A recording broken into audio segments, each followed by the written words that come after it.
Good morning. I'm Melara. I'm moderator of the group, and today we're going to be talking about models of community-based crime prevention, and we'll have the presentation of Juan Torres, who is the Director of Masters in Policies for Violence Prevention at Don Bosco University. Without more ado, I will give the floor to Juan Torres. Well then, the first question is, what are we going to prevent? Crime, violence, or conflict? So we're going to start getting the context. And to do so, we have to present the situation of violence, how it's developing. And we're going to have a look at the concepts. Are you following the presentation? Right. Well, the first part, we'll have a look at the basic concepts related to security and prevention of violence. And the term security is not included here, but you'll see that security comes from Latin, securitas, and it's basically the concept of living without violence, without fear. As you know, in the Latin American region, living without fear is the experience of very few communities. Generally, that fear is present in the regional in different fields. Specifically, in El Salvador at the moment, we have gang violence, and that's simply the point of the lance, because there are other sorts of violence, which you could also call structural violence. But what is violence anyway? It's a social phenomenon, and on that basis, it's characterized by the use of force. And we can start by thinking that violence is inherent in social activities, between relations between humans in any community. When does this become dangerous? When we see violent actions. So, when does this violence become dangerous? It becomes damaging when there is a use of physical force or power to damage or impose ourselves over others. Regarding the concept of security, perhaps in this issue, security, well, there are a lot of approaches to security and public security, national security, but in this case, what is applied for crime prevention in the community is the closest, which is citizens' security. It's multidisciplinary and multisectoral understanding of, and the aim is to reduce violence. This violence, reduction in violence, which is the aim of citizens' security, is basically twofold: the protection of the person and the protection of the community. Tell me if I'm going too fast for the translation. The classic approach to violence prevention is that of public health. As you can see, if this approach of violence prevention were used, we'd have to have doctors involved, but we don't. Anyway, this approach, the prime violence prevention approach, has three levels. The first is that which avoids damage being done. It's got to be anticipated. Basically, this is the method used by Don Bosco. You've got to get there before. You've got to approach young people before they become violent. Prime violence prevention affects community crime, because when a young person is involved in violence, it's difficult to get them out of that because they've got involved with structures that aren't easy to get them out of. Secondary prevention. This has to do with a lot of issues which put constraints on this concept. When is it first and when it is second level? The first is to do has to do with anticipation, but the second is preventing it happening again when it's occurred. These sectors in secondary prevention are focused on reducing the risk factors and strengthening the protection factors. Basically, lines between young people who have not committed any crime and those who already have. This middle part is where young people take decisions about the community and where the community can strengthen their protection. That's crucial. So if people do this adequately, then they will reduce the risk levels. We will have a look at what these risk aspects are. Then we go into the third level. The third level of protection is basically focused on avoiding that the victims are made victims again, or that the assailant should commit crimes again, i.e. basically it's about reinsertion. Unfortunately, in the Latin American prisons, reinsertion is rather hard to achieve because of the concentration of people in the prisons. But nevertheless, in El Salvador, for example, there are programs like Yo Cambio, I Change, which work with young people and prisoners to try and rehabilitate them. Okay. So,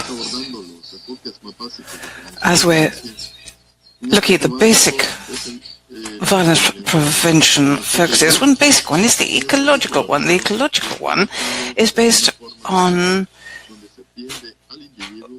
approaching the individual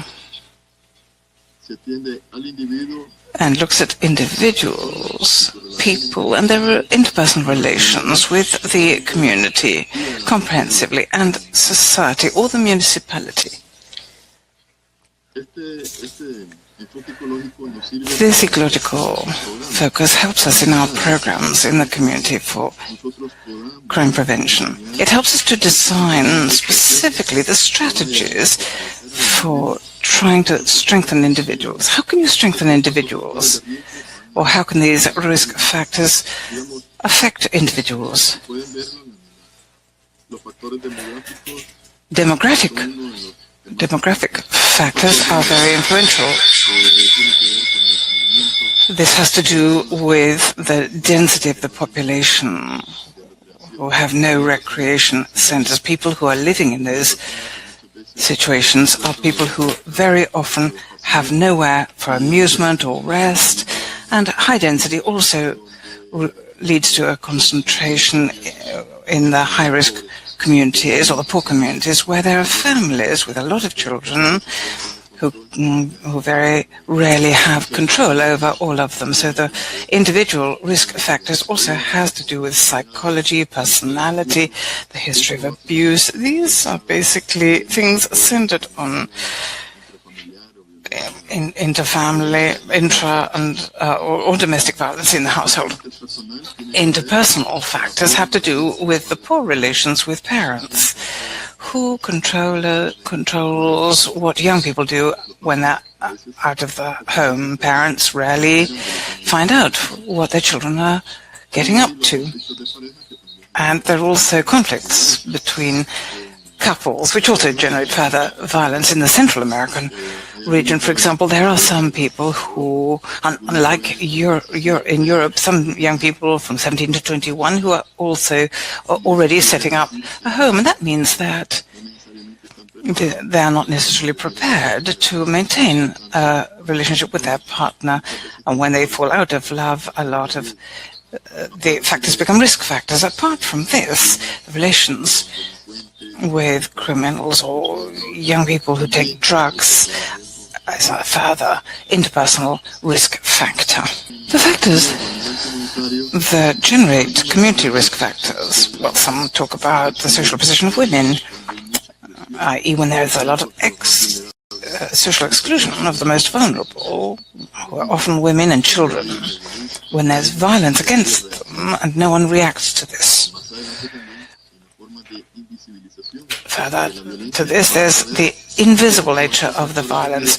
We can see how these risk factors are seen day by day in the community. Another risk factor is poverty. Poverty in itself has been demonstrated not to be something that generates violence, but it is a factor, a risk factor, which can make people vulnerable, so that criminal organized crimes or any other group can make them subject to violence. In El Salvador, what we see is that in the communities is that gangs recruit members from the poverty belts, and they also recruit from people with a low income level. We will go into this further later. At the social or municipal level, this has a lot to do with ordinances and which have to do with coexistence of people in any district. These sectors or districts make up a community, and they have to establish clear rules for coexistence. Where there's anarchy and no authority and no control, those places are likely to see crime. So if we want prevention, if we want to reduce the risks in the community, then we have to start working with community policies. Good. Well, we were talking about protection. We were talking about the risk factors, those factors which let violence factors increase, and they can lead young people and the community to generate further violence. But apart from the risk factors, there are protection factors, and these are also, in the same way as the ecological factor, they are in scales according to the individuals. So, for example, when you design violence prevention programs, you have to take your time and think about those that you're going to be addressing with this approach. And the approach is basically, in violence prevention, is basically for young people. So if we've got a youth approach, if we're going to understand young people at risk, we're going to be thinking about young people with social abilities, with normal intelligence, with strong self-esteem, with an interest in going to school. There are places, for example, in El Salvador, where going to school is a risk. Why? Because the limit is, the constraints on the criminal groups, or at least the limits imposed by the criminal groups, mean that the young people can't move freely from one place to another. Mothers very often prefer their children not to go to school, but stay alive. Another individual factor which is strengthened is the emotional intelligence, self-esteem, self-care, and plans for life in this country, in the region. We have, or I know of 3 programs: the EU program in the National Youth Institute, which has a Youth Development Center. They're very good on this issue. They go to the communities and they set up a structure and they start working there. Another really good program is GTZ, that's German cooperation, and it has a program called Miles de Manos, or Thousands of Hands.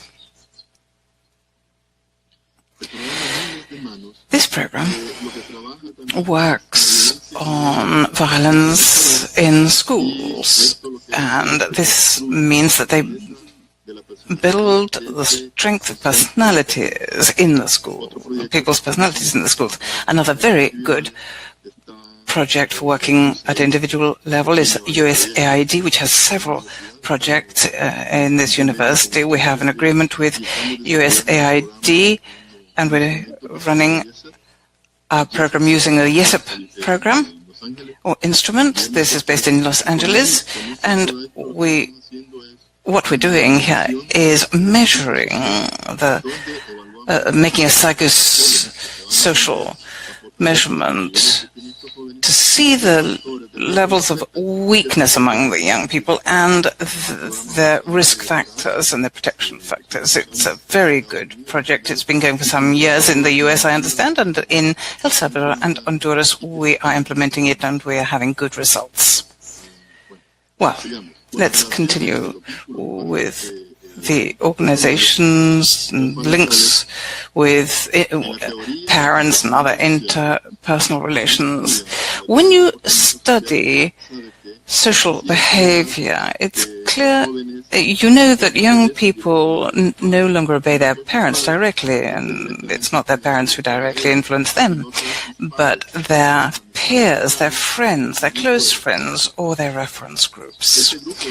This reference group is what you have to work on. Their peers have got to be involved, and that is why when we give scholarships, very often the scholarships don't go to the community but to the individuals, and we have to think very hard about this when the process advances. But we also have to work on the group. We have to work on the groups, and to do so with the protection factor, we have to do this comprehensively with schools, sports clubs, arts and culture, so that young people can see and they can be involved in positive activities, all of them, not just one, because if it's just one that does so, then the group will be putting pressure on him or her and get them out of that context. That's what mainly happens. There is a lot of peer pressure in El Salvador. We're working on a strategy called the Coexistence School. And in the Coexistence School, we have football, basketball, volleyball, and other sports. And who comes? A physical education teacher or someone trained to work with young people, a psychologist, a social worker, and a specialist in conflict prevention. And that's how we work comprehensively in the community. And in the community, again, in Santa Tecla, for example, we work in the community on an ordinance in which obliges community leaders to include young people in their decision-taking. So there's a board of directors which cannot work and be authorized unless they have young people in the decision-taking with a right to vote and to speak. To strengthen this, it's also necessary to have policies for working on this exclusively, which generate a support network. In very few districts or sectors, the more organized community is recognized. If the municipalities start using these policies, believe me, we will have a culture of coexistence. If there aren't any questions, then we will carry on. Well, I've already put here a slide for you that is going to take what we're doing to the next level of reflection for those who are developing violence prevention projects in their countries. I would like you to take into account these four fundamental aspects. Okay, social violence and its psychosocial mechanisms and the lack of awareness of violence. When you go to a high-risk community, that means communities that have been taken by gangs or organized crime or any other types of violence, because there are other actors that also generate violence apart from the drug traffic, the drug dealers and the gangs. There are also people who like to take hold or take over the public spaces, people that take over the coexistence spaces and they use them to take advantage of them and benefit from them. When you go into such community and you see a tense, violent environment, we can think in these factors that are bearing an influence. One thing, invisibility of violence is one thing. That means violence, although it is happening, nobody sees it, nobody hears it, nobody feels it. Why? Because the person who is claiming to the violence generator is at risk. Where there is delinquency control, it's very hard to carry out violence prevention.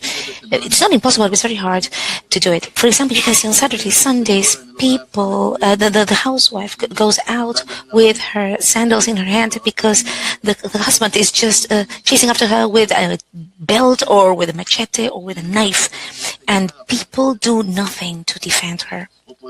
Or we can also see in some communities that young people or children are being beaten in front of the schools and nobody does nothing about it because they are making violence invisible. This is a survival method that you must know it is happening in the community. The naturalization of violence, that is when someone justifies something that, okay, if she likes it, for example, if a girl likes to be beaten, it's because she likes it. Or about young people, young boys, okay, it's normal that they beat each other or that they drink alcohol or they consume drugs. And people in that community say, okay, it's normal that young people drink alcohol, but that's not normal.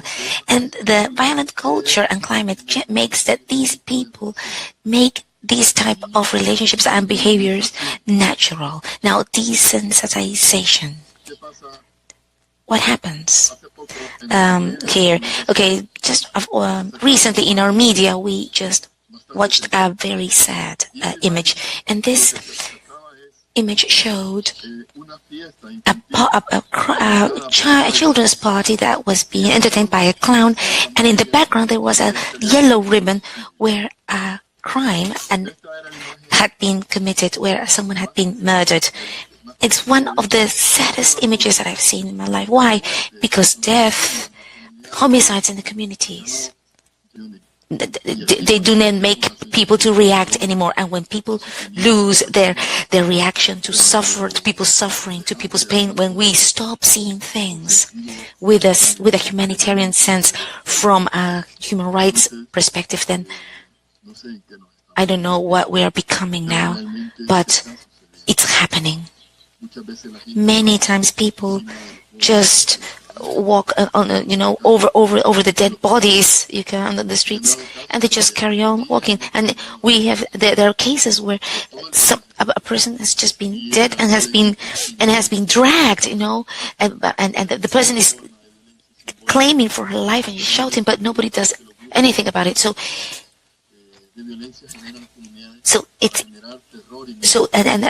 this happens, and because the violence groups want to generate terror in a community. And you know what happens when people get into a state of terror and panic? They just paralyze, they lose their common sense, and the only thing they do is that the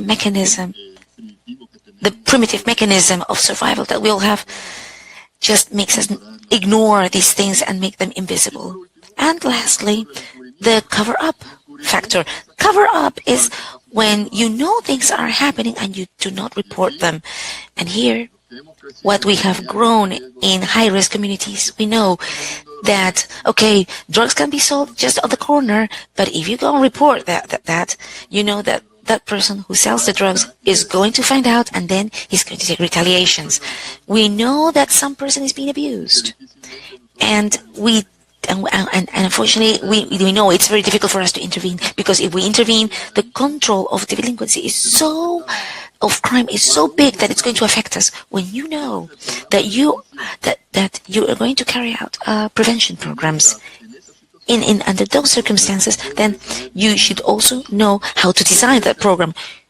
This program has to be very, very carefully prepared, so that the families that are going to be served and the promoters that are going to develop the program are not in danger. Okay, so how are these programs designed, and how people just carry out them? Okay, in the criminology programs and the social criminology theories, and here I took an example that Dr. Cepino has worked a lot on. He worked as a professor at the Don Bosco University, and he's also another professor at the UCA University, and he's also a researcher. These social theories of criminology aim at the three important elements. The motivational theory, where you can see the criminal, the motivations he has. Okay, is it going to prevent crime at community level? Okay, so the opportunities for criminal to carry out crime need to be reduced. How do we reduce them? We're going to see that later. There's another theory called the control theory that reduces the criminal behavior. Do you remember the scheme on the ecological focus? Okay, what did we see there? Criminal behaviors, and how are these reduced? Where do these happen? At the group actions, and these also has to do with the territorial control. Who controls the territory? The state or the criminals? Yes. Yes, that's right. Many times it's the criminals who control the territory, because the principle of the physics is that there is no empty spaces. An empty space will always be occupied by somebody or by something. If the state is absent from the communities, who is going to cover that space? Any structure can do it, whether community-based or crime-based structure. We hope it's going to be the community-based structure that is going to cover it up for our well-being. But if it's the delinquent structure that covers it up, then there's going to be more violent behavior around. And the other thing is the cultural deviation theory. Criminals as a collective, criminals collectively, when after the war in El Salvador, the gangs started to become stronger. We didn't have the MS and the 18, who are the most well-known internationally. There was another gang called the Máquina, the Garo, the Chancletas. And these gangs that were, for example, they're connected to Mau Mau, and they were community-based, and they recruited young people who were just doing nothing. They were idle. And those for you who do not understand what is being idle is what we now call a young people who's doing nothing. He's not studying, he's not working, and it's a young person who just lost his life expectations, and now he's just staying home and just just letting time pass, or he's just standing at the corners just from schools and doing nothing. So these small gangs became stronger because there were no comprehensive care programs that could integrate them into the educational and working community. So the community stopped regarding these children, these young people, as their own children, and so crime became invisible. That was the making crime invisible. Part 2.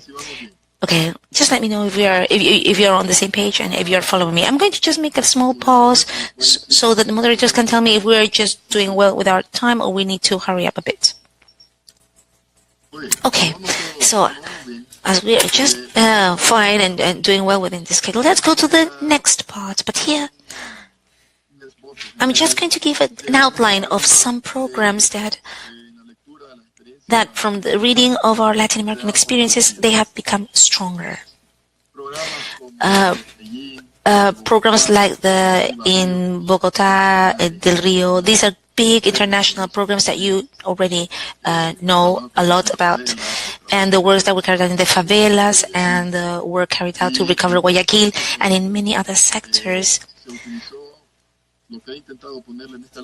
what I we used what I just put in this line slide, which is an intervention at state level and the municipality level, or town councils for some of you. It's the same thing. So a policy is established. This policy can be sectorial, or a state policy, or a national policy, or a government policy, or reaction policy. And these are the policies that are in the context, and they solve problems that are affecting a specific context. For example, in Colombia, when the organized crime started to become stronger, until the civil society with the corporations got together and they started to invest strongly on the community infrastructure to reorder the territory and to establish some order. So constructions were made and community infrastructures were built.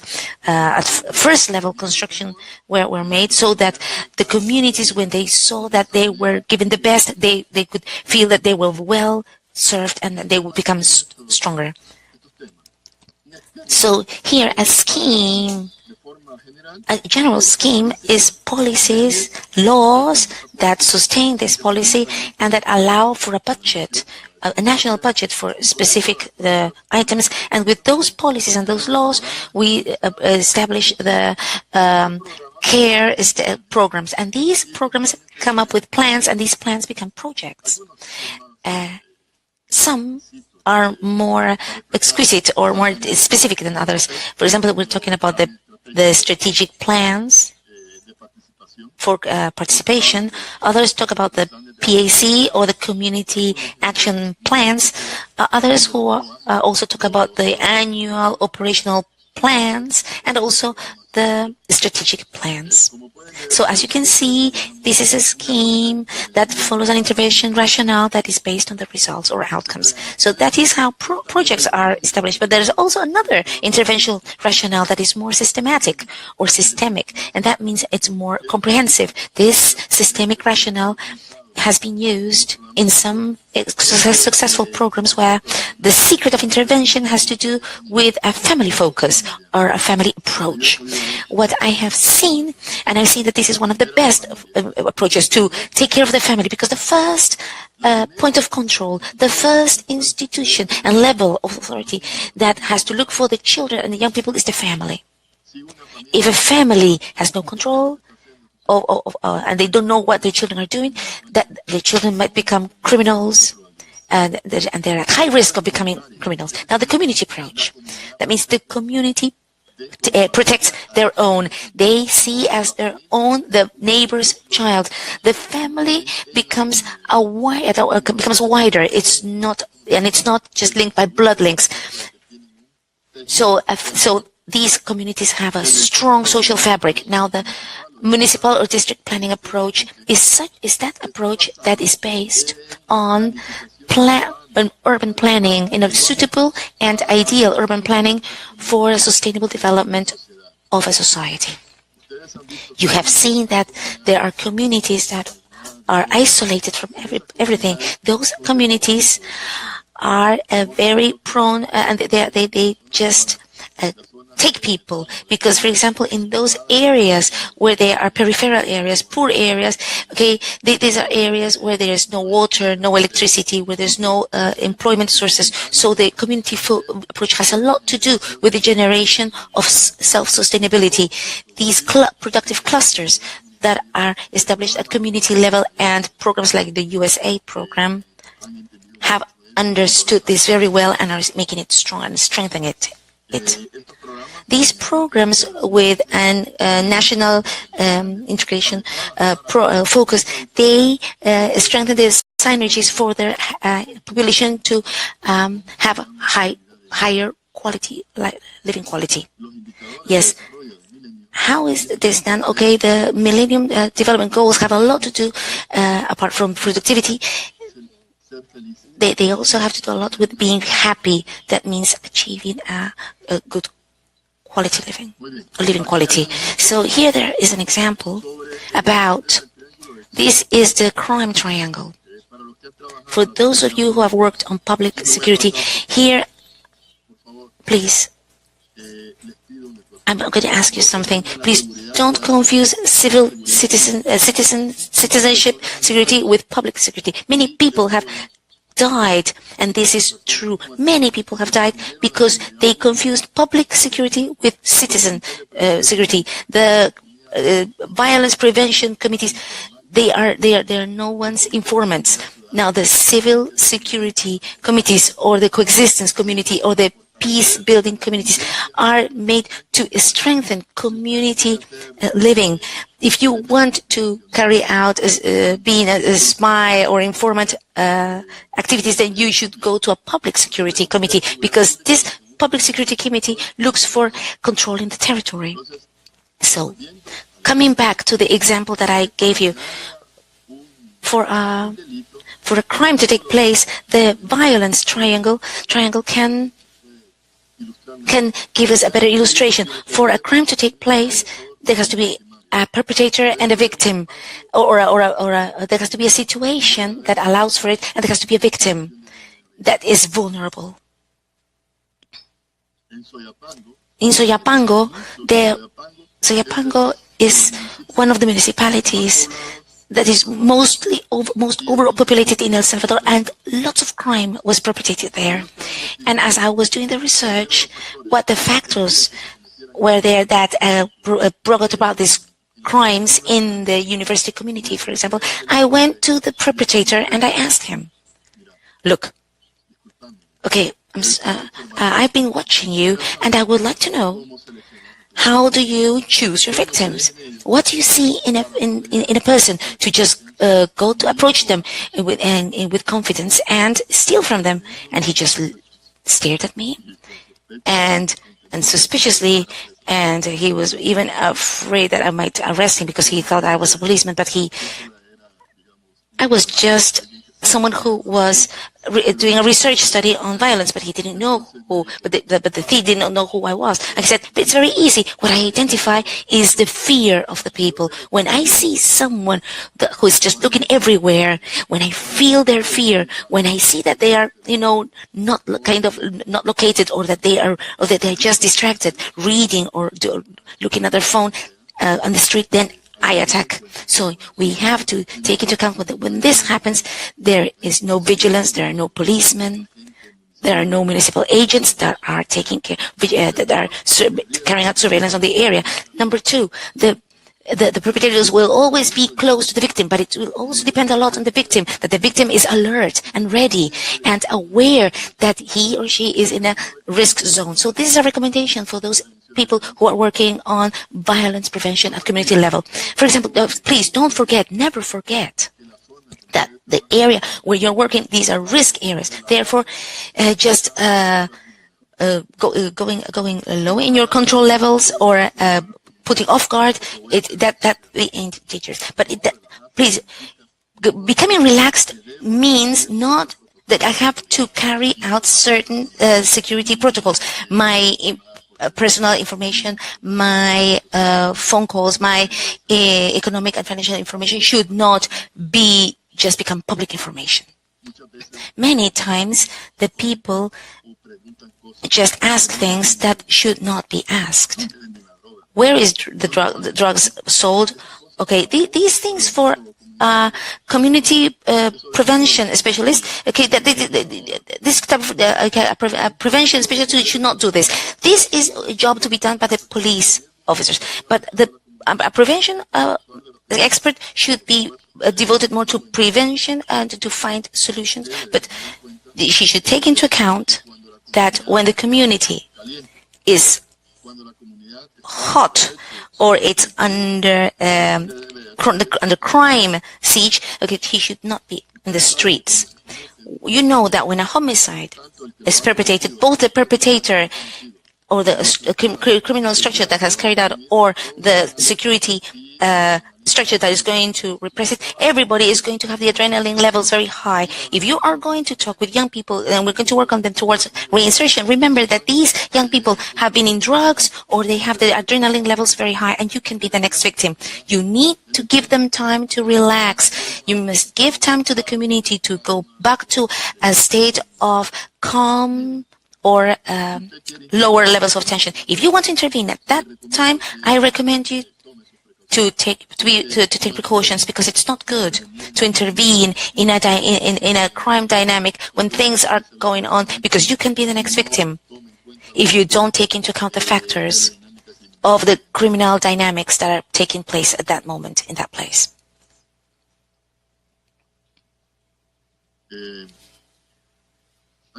Here you have an example of Chile, of how the violence is reduced there. What I would like to just mention from this slide is this IDB study that was carried out on 43 communities, and the prevention programs were evaluated and looking for the most efficient ones, and Chile was a very good example. Here you can see in the slide, for those of you who cannot see it, the most important thing in this slide is that you need to keep records.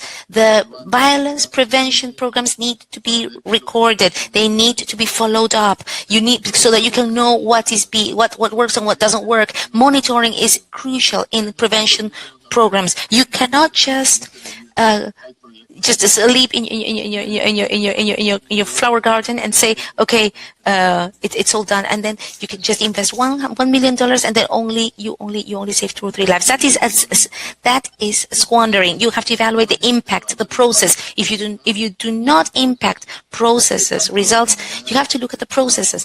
How much progress is the community making in coexisting levels? Don't focus on the insecurity levels. This is, another advice. The security specialists can have a starting point from 2 important focus, the security focus, and the other one is the insecurity focus. We can just start from deficit or from abundance. That depends. From that depends the characteristics of your program. I recommend you to focus on the security focus, from the things that we can change, we can do, and not on the things that are directly affecting. Those factors are taken into account, but what you see beyond what is apparent, beyond what is possible. That means that focusing only on how many uniforms I provided, or how many trophies I made, how many people I trained, or how many workshops I developed. If we're only just focused on that, we're only going to have statistics. Okay, they are important, but we are going to fail to measure the qualitative way in which we affected our community. Yesterday, I was discussing with a Colombian colleague, and we were talking about the community intervention focuses that need to be focuses, or that cause damage less focuses. So, and these are focuses that we can carry out. If you affect a community, and instead of improving that community, we just adversely affected, we need to take that into account immediately, and we have to come up with a program of an immediate intervention program that restructures the community dynamics. What am I talking about here? I'm talking that if you, for example, establish coexistence schools, volleyball schools, football schools, if you just take the children out of their homes and you just put them in a football court or a volleyball court, and you just do nothing else about them, you just take them out of the house and you put them in the lion's den. So if you think that just by taking children out of their normal zone and you put them in another area, you are not doing anything here. And I've seen programs here that I don't want to mention, out of respect their names, but I've seen the technician, the specialists that take the children, in public buses to risk areas with no security, and that specialist thinks that they're going to protect these children just by saying, no, they belong to a program. No, you never do that. No, you never do that, because you only have one life to live, and you cannot place it at risk under no circumstances. Okay, thank you, Juan Carlos. Now we are going to take a couple of minutes to come up with some questions or comments that you might have. And I'm going to come back to the presentation so that you can look at the instructions as to how to participate. This would be a very brief pause so that we could have more space for, at the end of the presentation, we're going to have more space for questions and answers. But if you have any questions about this first part, you are free to ask them. As you might remember, we have seen the most important concepts here as to prevention, and we have also shared some successful cases in community prevention. If you would like to share your experience about any experiences you know about, you can do it now. Okay, we have a couple of questions, so I give the floor again to Juan Carlos. Okay, and I have another question here. I'm reading. Let me see. Okay, and I need to just translate a few of the questions here that I have so that I can just answer to you in an organized way. So we're talking about the policies being implemented by the government about the minis. I can tell you that the government did not make a good management of the minis, and it was based on a previous study that had been done with Fusal, and then they went further in depth, and then they got very alarming data about the young people who do not study nor work. So in these young people, remember that we live in a very violent culture, but it's also a very intolerant culture. Whatever goes beyond our moral or coexistence standards, we consider it a lack of respect and aberration, and it's the worst thing that could ever happen to somebody. When a young person says that I don't work, and instead they're called lazy people, and without knowing what their actual reality is. So okay, we are going to read here something is about the street violence. Okay, so now I will just end up with.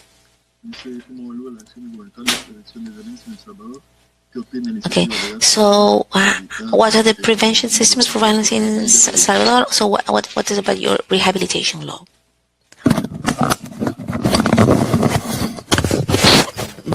Well, I'll just finish reading and translating what's on this. Well, let's have a look. Okay. I'll go to the answers. Young people. These young people have been troubling us for some years now.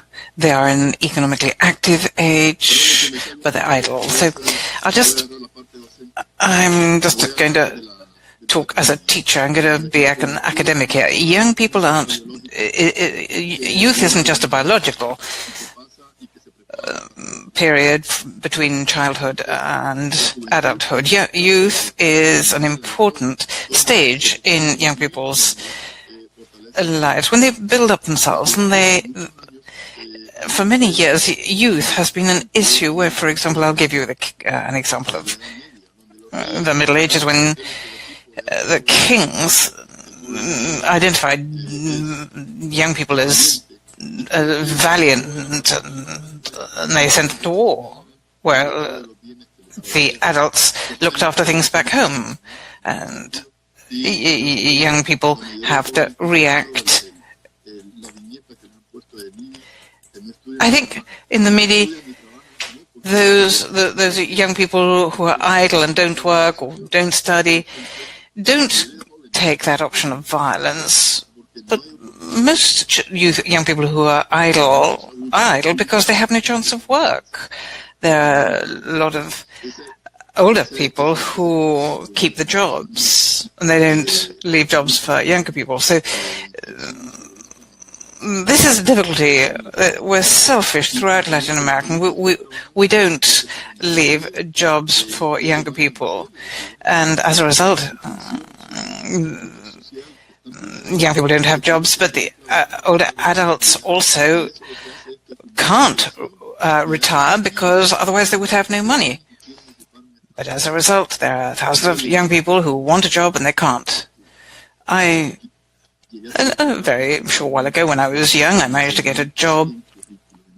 I was taught a lot of curricula, and I was told I would have a lot of competition. I was in a state school, and I was in a state institution, a public institution. Just imagine, to get a bachelor's degree, how could I compete with kids from elite schools where they had a better education? We've got to think about things in this way. a lot of kids have great disadvantages, but the problem is that the government had an overlap with other programs with the young people, the youth institutes, and I hope this will improve. Now, the youth institutes are now working with funds from the EU and their own funds and international, other international cooperation funds and they are trying to create jobs for young people. It's not a lost task. We can do it. What about young people and violence on the street? What category is that in? These street kids. We call them street kids, young people who are in the alleyways and out in the streets and the public areas. These young people are considered in a preventive program as young people who need care. They are a priority, because if we don't strengthen their resilience levels, they will basically be drawn into organized crime where there are very few possibilities. You listen to the mayors from the municipalities. There's very little hope for them, but if any of you are listening, please remember that jobs and job creation is a prime target for you. When you talk to these young people, when they talk to you, you realize that those street kids,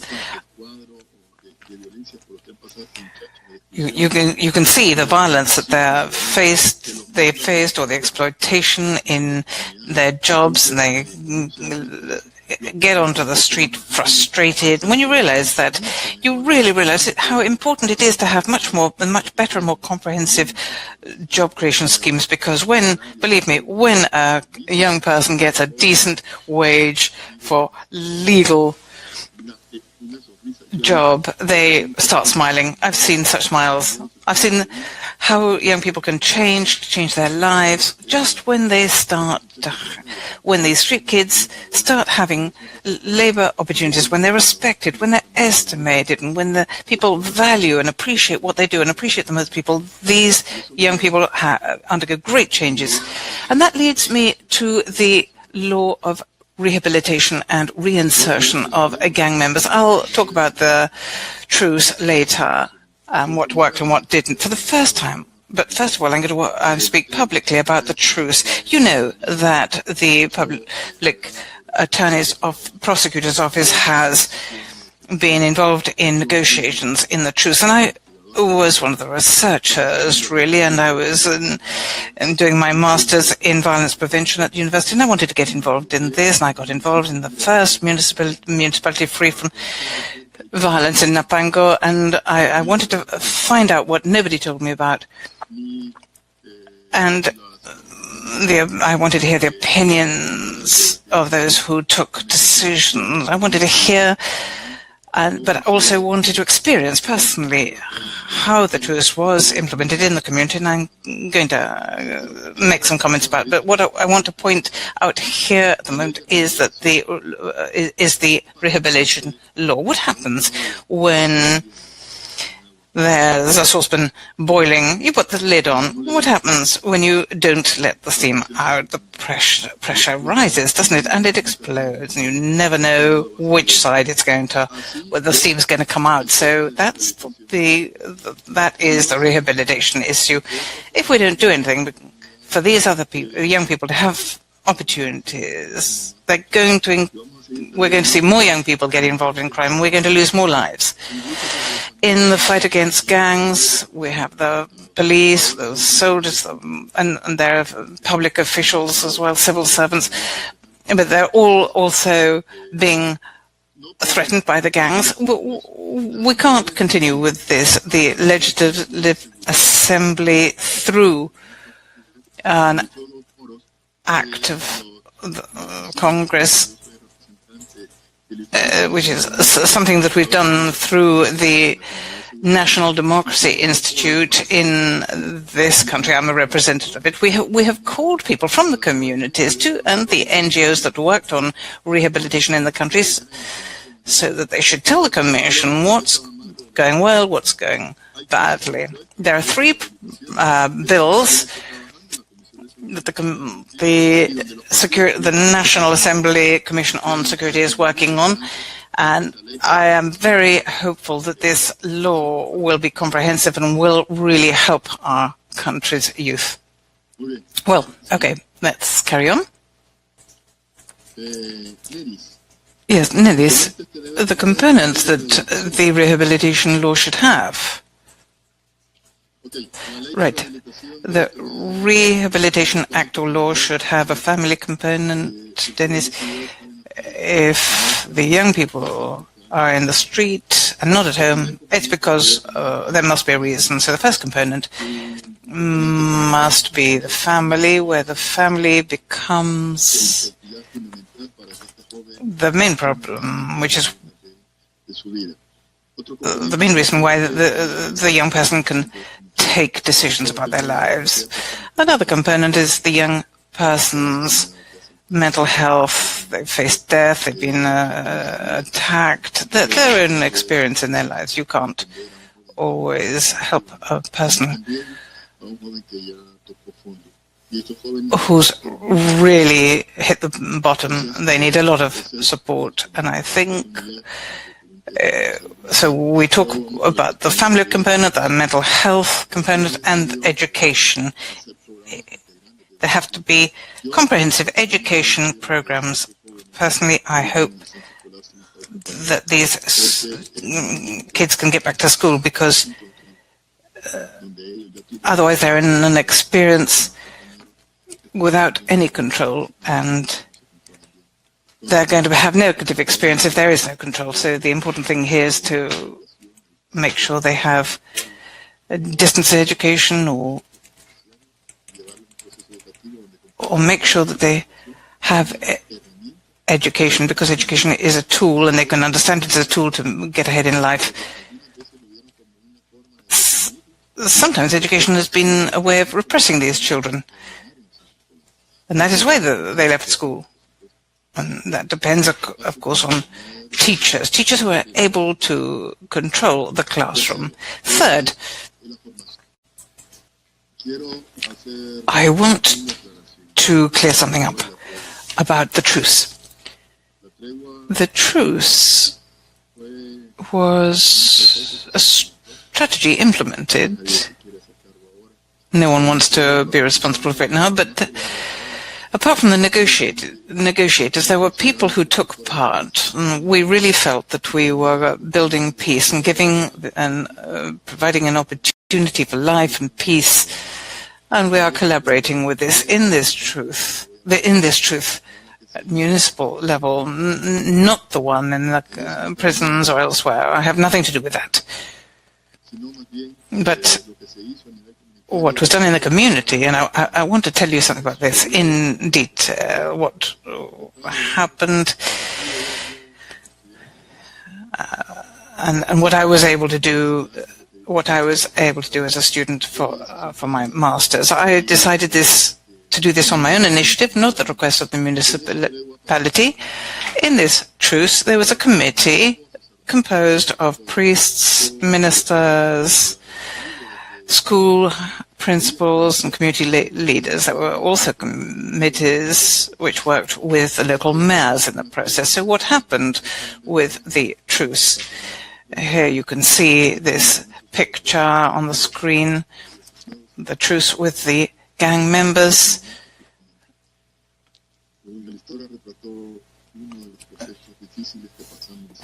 We managed to deal with one of the difficult situations in El Salvador.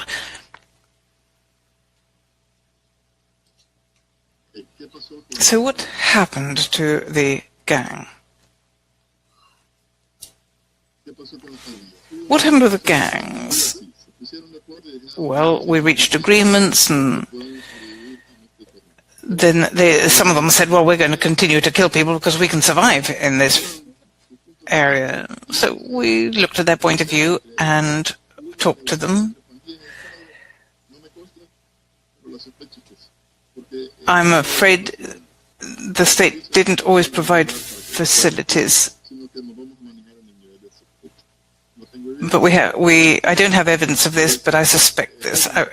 There are rumors about this. Negotiation between gangs and mayors wasn't so much negotiations. There was a vice minister, a deputy minister, who arrived with a proposal, a strategy for municipalities free from violence. That was the name, municipalities free from violence. There were 5 pages talking about the way you should have dialogue and consensus in the field. Negotiation between gangs didn't involve civil society directly. So this negotiation was done, let's say, at the level of the municipalities, and 3 municipalities were declared as free from violence: Sapango, Santa Tecla, and I think there was another, Satacaluca, and Apop. So what happened with the truce?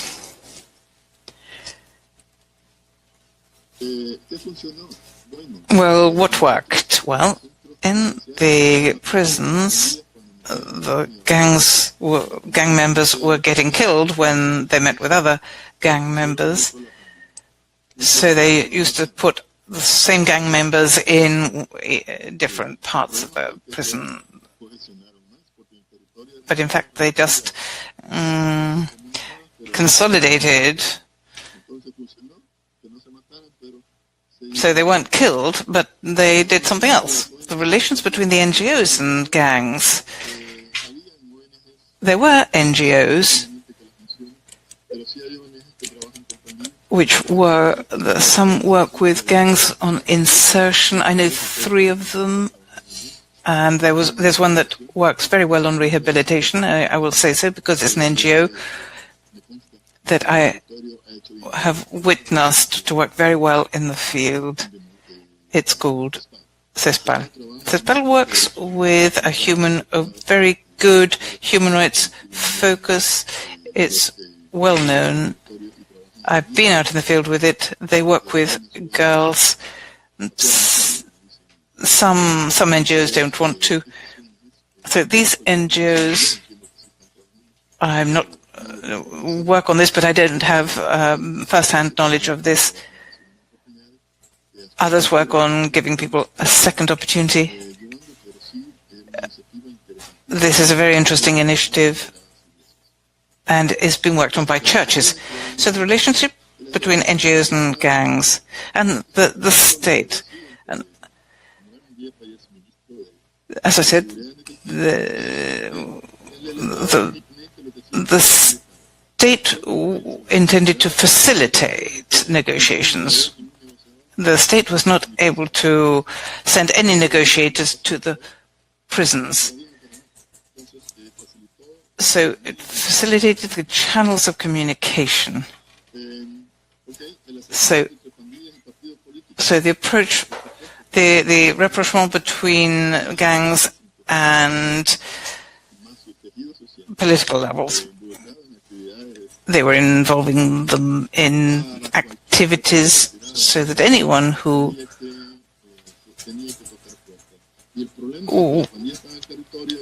wanted to work in this, the problem is that the gangs were out in the districts, and anyone who wanted to work in this had to pay some quota to the political parties so that the person could go out and work in the field and try and talk to them. So the important thing here is that the territory that we're talking about, here the government was working, for example, a person who was hurt and taken to hospital, or a policeman who was hurt had to be helped. The problem is that intolerance is very high. I managed to help a young person who had been shot. I found him dying in a street. The first thing that I did was to talk to him and his family, and asked him not to die and not to faint away. I did feel threatened, but nothing happened to me. But it is very hard when we work in violence prevention and we work in these situations where it's a matter of life and death to keep somebody alive. So what did work, or what did not work? Transparency of negotiations, for example. We know about that because of the Federal publications. We know what happened in the prisons. It looks very different from outside and from inside. There are a lot of young people who are malnourished, who out of the prisons. But in the prisons, things weren't too good either. So there wasn't great transparency. I'm not criticizing, I'm just stating this. What was happening inside the prisons is not the same as what was happening outside. Well, but that's in the hands of God and the authorities. So there were two truces made, one at home and one in the prisons and one in the territory. In the territory, we called together the leaders of the gangs to agree, and we also spoke to the municipalities, and they said what they felt, gave their points of view, and the first thing that they said, well, if you want to stop killing people, then help us to get personal formation. The first thing they asked for was a chicken farm and bakeries, and the chicken farms and the bakeries experience is very interesting. I think I won't have time to give you many details, but they asked for vocational skills training and activities. But the transparency didn't work because no one was told really what was being negotiated at top level. And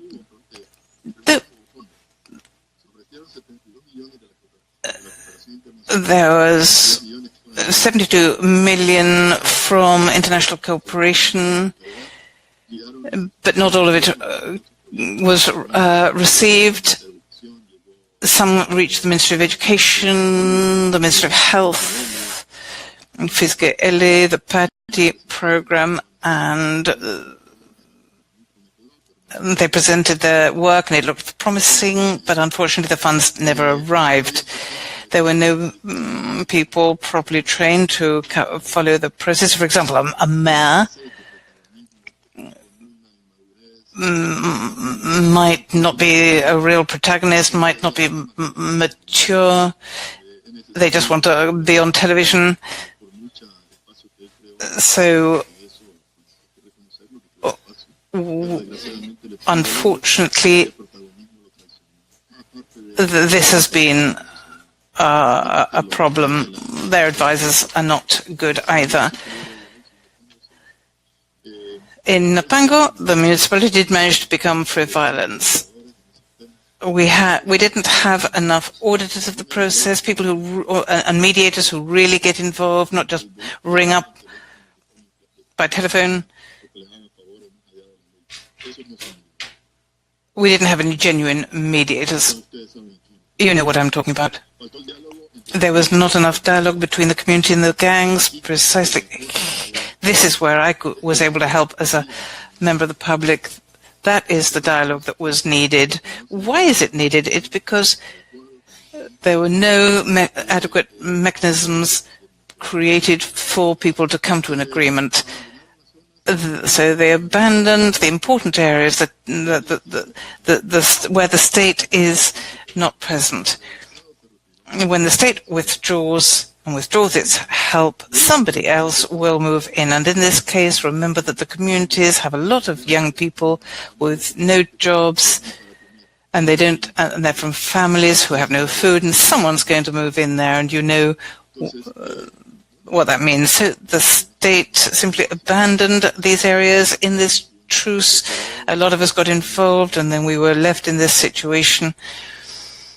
And so what were the consequences?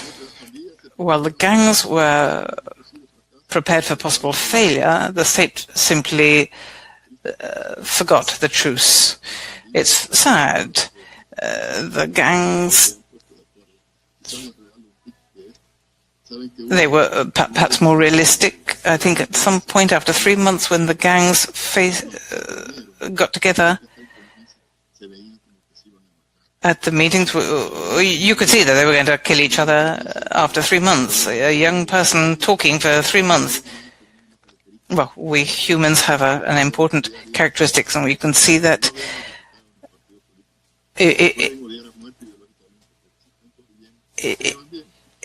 if you don't see people for a long time, then you can begin to hate them. If you see them every day, then you can learn to get on.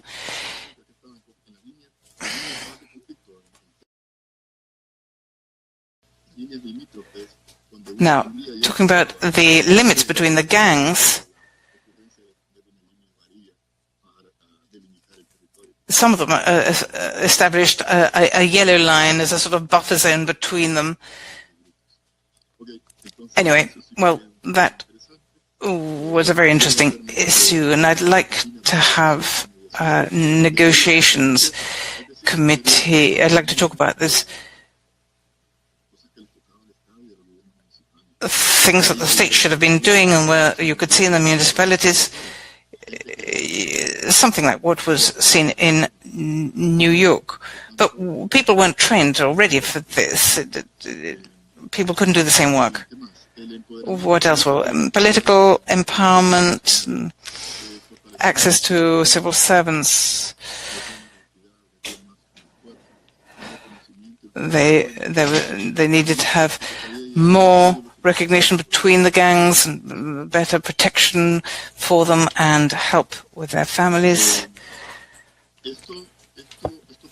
This happened because when we saw that the gang leaders in the territories were able to convene the mayors and the government institutions and get them to meetings, was interesting, but it wasn't well managed. I think otherwise the gangs wouldn't have stopped their criminal activity. And what we want to find here is that people outside this can see that some things were lacking here. So these young people, 12 or 13, who could see that their leaders had that capacity, wanted to strengthen their identity more, and so the structure was strengthened. The social and community authorities were weakened, so the government should have been involved here, and the municipal authority and the committees had to be involved in the process. The community leaders had to be involved. Well, they wanted to get involved. Some of them are now at ministerial level. So, unfortunately, instead of strengthening the community authorities and becoming community leaders, stronger community leaders, and there's a book here published by a friend called, let me see, The Neighborhoods, by Dongling Martinez, published by, he worked with FundaUngo for many years. In the last chapter, he talks about how territories are fought over by the gangs and the local authorities. And the young people, in the end, realized that they couldn't be making trouble all the time for the community, because in the end, if they were going to really be hostile, the community would get rid of them. The new authority was established through the truth, and there was a new process which was just a frustration. As James Milligan said, when a young person doesn't get what they expect, then what happened. That's what happened. So in the end, the gangs, we had about 6,000 murders after this process. and the limits between the territories were so dangerous that old people who wanted to go to church couldn't go. The gangs took over the territory. Other people couldn't enter. So if anyone's asked for their identity documents or papers, if they come from another area, if they're lucky, they get beaten up. And if they're not lucky, they're killed. That is the situation we're living in. I have the faith that this is going to change, and we will manage to overcome violence.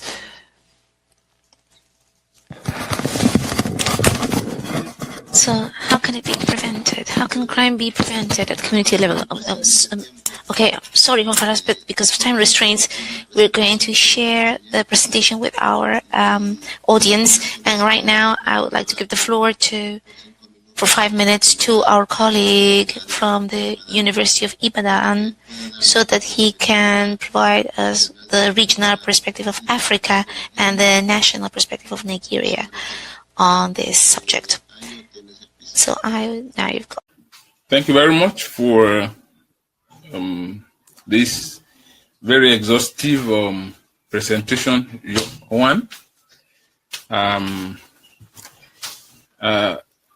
There is a lot of similarity between what's going on in Latin American countries and in Nigeria. And in Africa generally. The crime levels are high, both high, and they are that is just one. Two, they are beyond the capacity of state apparatus, such as the state, the police, and the army.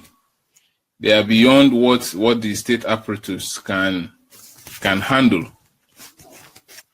Number three, there is a lot of another similarity. Number three is that there is a lot being done at the community level on both continents.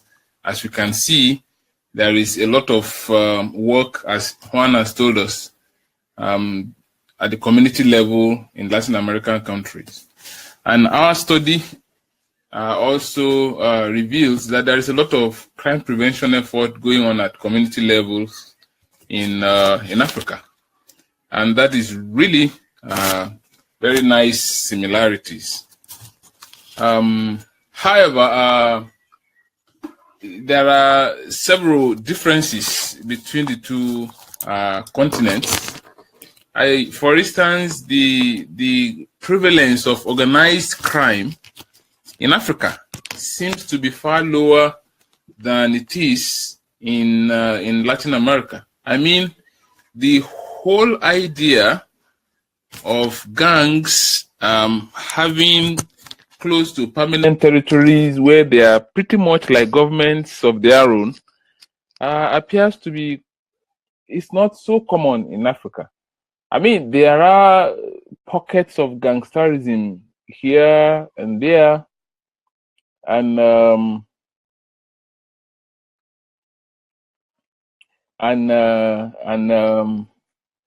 government is trying to handle all of that. In Nigeria, for instance, we have armed robbery, and we have homicide, and we have all of those things happening. But you have gangs, for instance, or you have a pack of robbers, for instance, armed robbers, who are not geographically found in a particular place. They shift bases, so they don't hold territories.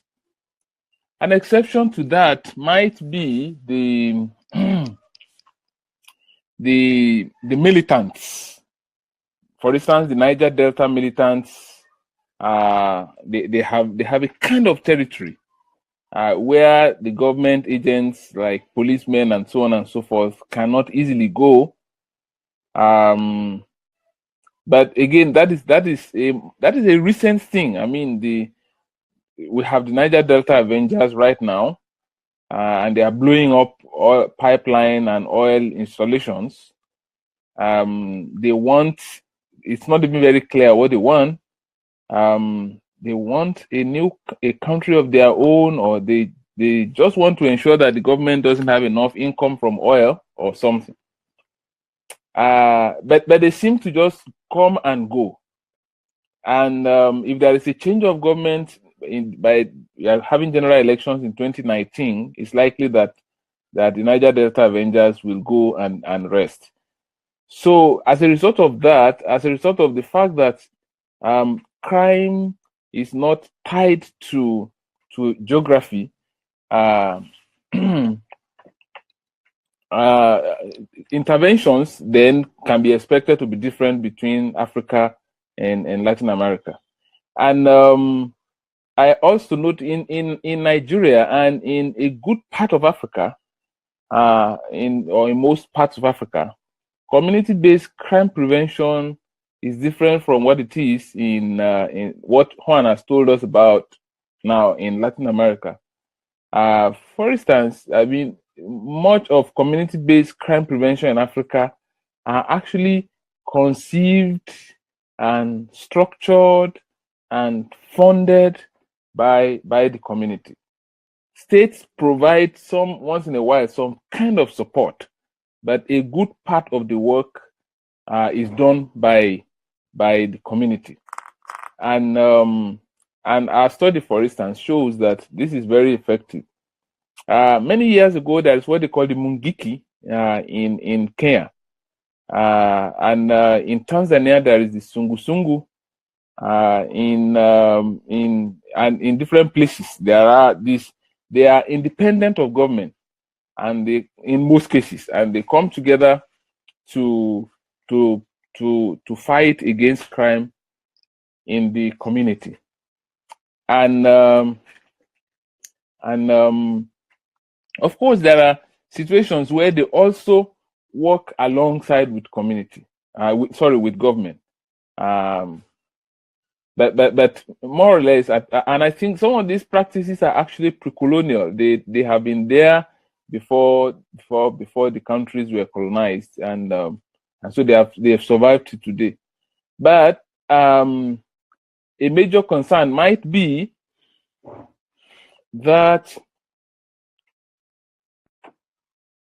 the structure of the community-based crime prevention is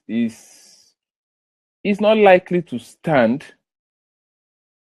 when the level of crime goes up in communities. I mean, some of the communities where we conducted our studies, our field work, we learned that the community-based, the community associations are entirely in charge of community-based crime prevention. They organize watches or security men, they hire them, the community contributes money to pay them, and then they also liaise with the police, they support the police in many ways, financially and with intelligence.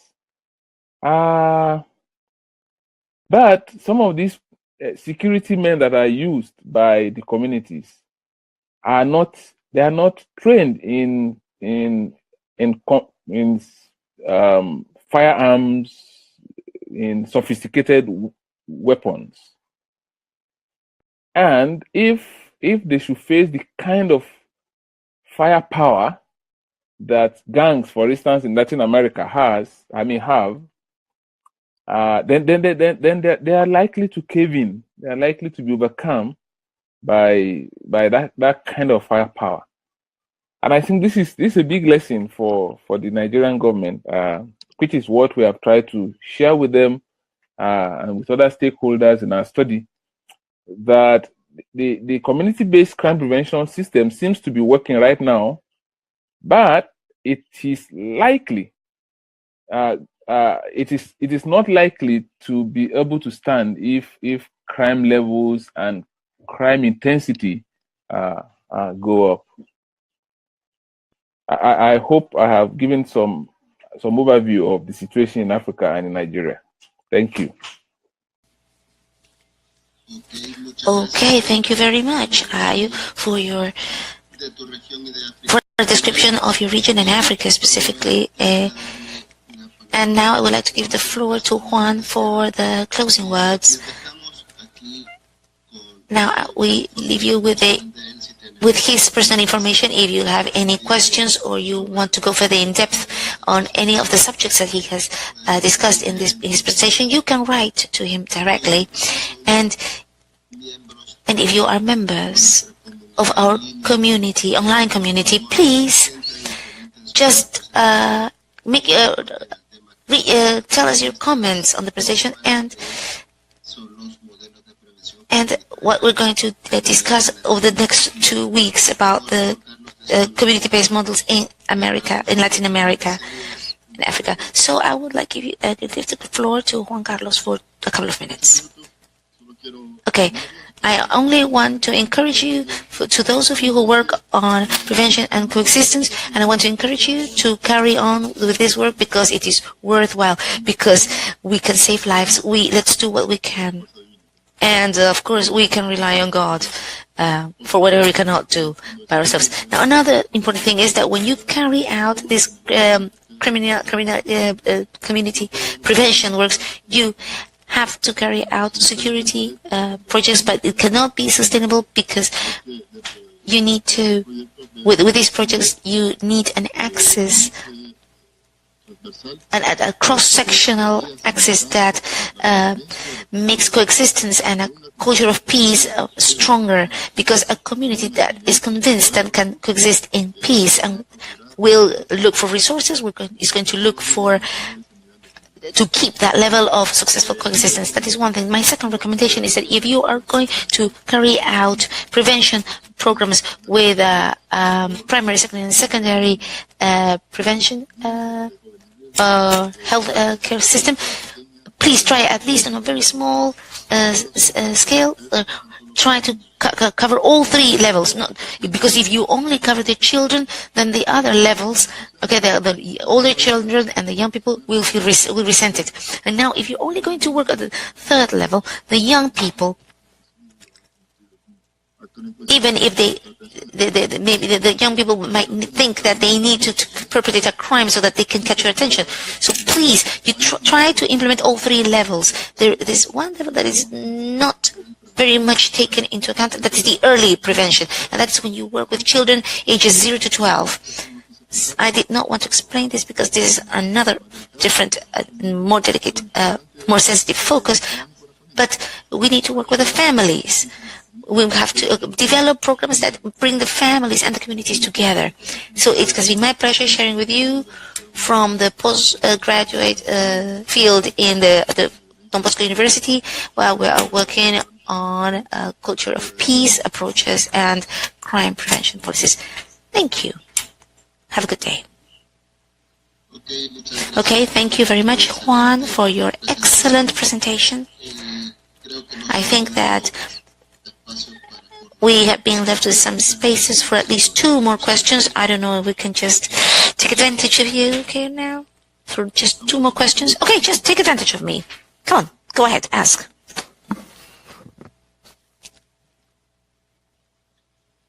Well, we hope that if anyone has any closing comments or any additional questions, could share with us right now, or otherwise we would just call it a day now and close the presentation for today.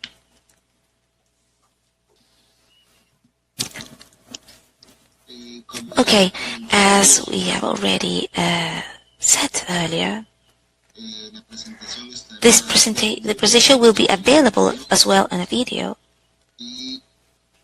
and we will post it for the Alea users. It's going to be posted on the community so that you can access it, and also we will also post it on our FundaUngo website so that you can access it. Well, if there are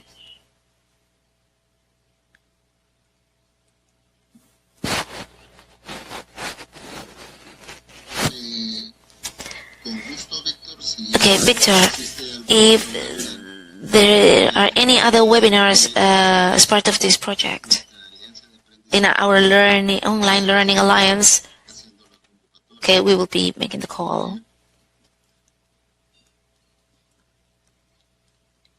Well, thanks a lot. So now I only need to thank you now, and I want to thank Professor Juan Carlos Torres, our colleague Ayoe in Nigeria, and I wish you a great day. Thank you for your participation.